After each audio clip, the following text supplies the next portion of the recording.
RMC, Apolline Matin. Apolline de Malherbe. Il est 7h41 et vous êtes bien sur RMC. L'invité du jour.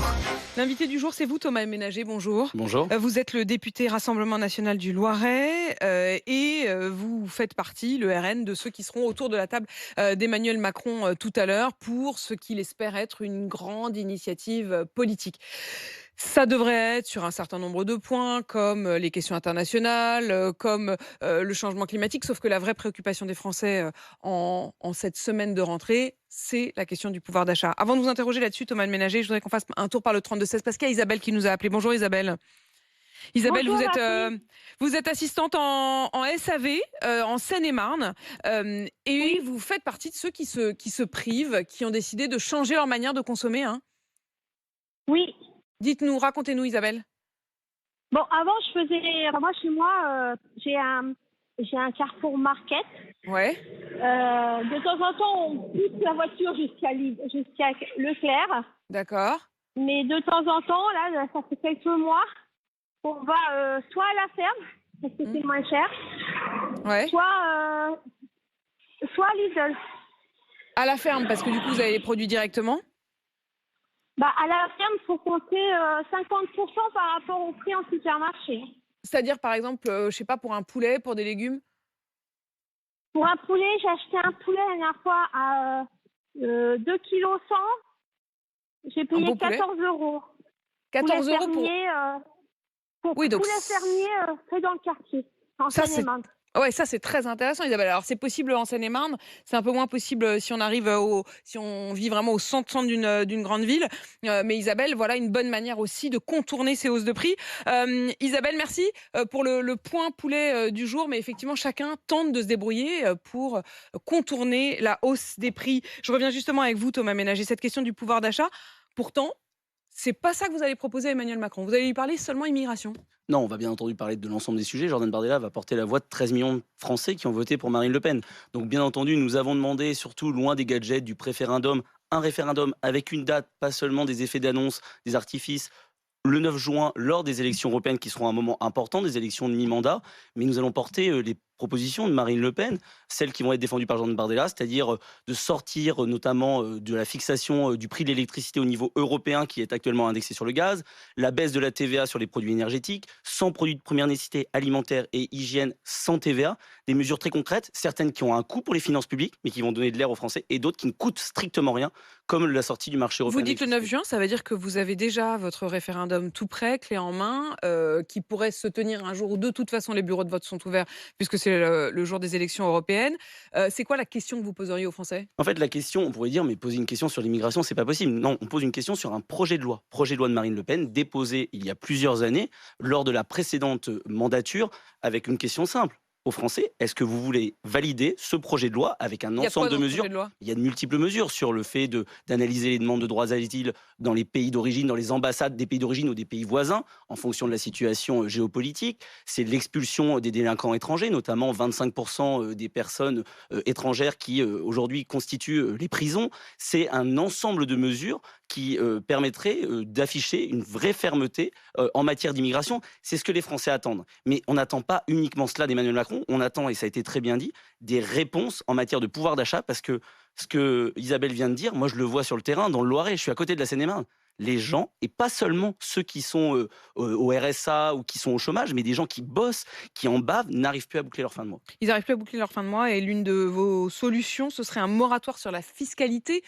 Mais ceux qui galèrent le plus, ils payent de toute façon pas d'impôts, enfin pas ces impôts-là. Alors, ça veut rien dire, parce que souvent, il y a aussi des gens qui sont juste au-dessus des seuils, qui ne payent pas d'impôts, mais qui n'ont absolument aucune aide, qui n'arrivent plus à s'en sortir. Donc c'est aussi pour ça que nous proposons une hausse des salaires de 10% sans charge, Ouais. de donner aussi un coup de pouce aux entreprises qui parfois veulent augmenter leurs salariés, mais ils ne le peuvent pas, parce que c'est des charges supplémentaires.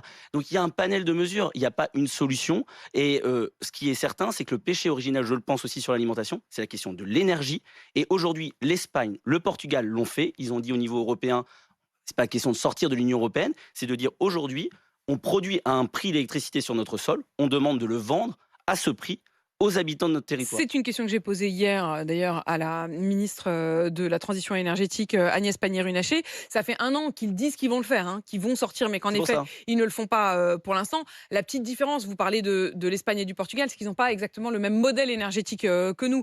Ils ont notamment une énergie solaire qui est beaucoup plus présente. Ils n'ont pas du tout le même modèle. Donc, c'est pas tout à fait pareil. Là, vous comparez un peu les choux et les carottes, quand même. Mais dans tous les cas, non. Enfin, excusez-moi, c'est la question du coût de production. Aujourd'hui, en France, on a le nucléaire, notamment dans notre mix énergétique. On produit ça a un petit peu augmenté, 50, 60 euros du mégawattheure, et parfois on achète à 200, 300 sur les marchés. C'est pas la question de l'origine de l'électricité, mais c'est la question du prix, et du prix surtout à laquelle il est revendu tant aux entreprises, et donc direct, c'est le coût de l'alimentation, le coût de l'hygiène qui en prend un coup, et les habitants.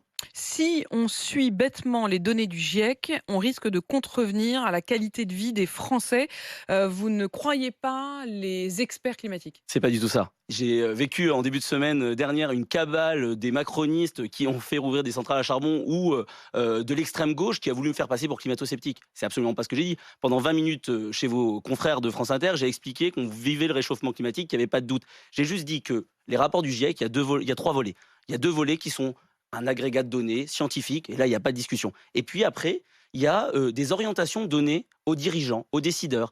Et cela, je pense que les décideurs ne doivent pas les suivre forcément entièrement à la lettre rapidement, puisque derrière, si vous voulez réduire les gaz à effet de serre, vous divisez la population par 2, vous supprimez les cheptels bovins. Il faut avoir, et c'est le rôle du politique, il doit y avoir une primauté du politique sur le scientifique, qui doit les écouter, de savoir à quelle vitesse on le fait, quel est le tempo, comment on le met en place. Mais vous ne mettez pas en cause le réchauffement Mais climatique. pas du tout, mais il faut arrêter. Personne aujourd'hui, il suffit de voir l'été que nous avons vécu, ne remet en cause le fait qu'il y a un dérèglement climatique. On le voit au quotidien, c'est pas la question.